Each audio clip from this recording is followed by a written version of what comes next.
దేవుడైన యెహోవాకు నీవు కట్టు బలిపీఠము సమీపమున ఏ విధమైన వృక్షమును నాటకూడదు, దేవతాస్తంభమును ఏర్పరచకూడదు.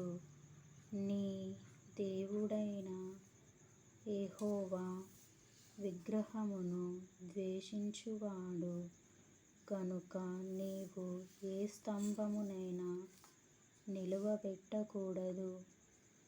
నీవు కళంకమైనను మరి ఏ అవలక్షణమైనను గల ఎద్దునే గాని గొర్రె మేకలనే గాని నీ దేవుడైన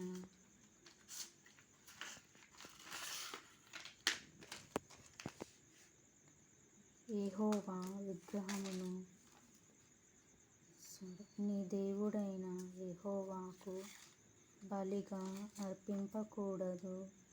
అది నీ దేవుడైన యెహోవాకు హేయము.